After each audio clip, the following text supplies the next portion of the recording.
John Edmund என்கிறவருடைய தலைமையில 30 அறிஞர்களை வைத்து உலகம் பூராவும் நீங்கள் சுற்ற வேண்டும், உலகத்தினுடைய மையப்பகுதி சென்டர் பிளேஸை நீங்கள் கண்டுபிடிக்க வேண்டும் என்று சொன்னார்கள். 1985 ஆகஸ்ட் மாதம் 5ஆம் தேதி புறப்பட்டார்கள். 2005 செப்டம்பர் 10ஆம் தேதி ஆராய்ச்சி செய்தார்கள். உலகத்தினுடைய மையப்பகுதி கண்டுபிடிக்கப்பட்டு விட்டது.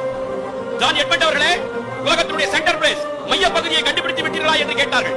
ஜான் எட்மண்ட் சொன்னான், உலகத்தினுடைய மையப்பகுதியை கண்டுபிடித்து விட்டோம். உலகத்தினுடைய மையப்பகுதி எங்கே இருக்கிறது என்று கேட்டார்கள். உலகத்தினுடைய மையப்பகுதி இந்தியாவிலே இருக்கிறது. இந்தியாவிலே எங்கே இருக்கிறது? தமிழ்நாட்டிலே இருக்கிறது. தமிழ்நாட்டிலே எங்கே இருக்கிறது? சிதம்பரத்திலே இருக்கிறது. சிதம்பரத்திலே எங்கே இருக்கிறது? சிதம்பரம் கோவிலிலே இருக்கிறது. சிதம்பரம் கோவிலிலே எங்கே இருக்கிறது? நடராஜ பெருமான் தாண்டவம் ஆடுகின்ற அவருடைய திருவடிக்கு கீழே உலகத்தினுடைய மையப்பகுதி இருக்கிறது என்று சொன்னவன் இந்து அல்ல, கிறிஸ்துவன். 30 அறிஞர்கள் விஞ்ஞானி என்று சொன்னார் ஜான் எட்மண்ட்.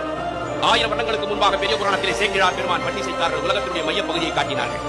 நாம் அல்லாத அறிந்து கொள்ள வேண்டும்.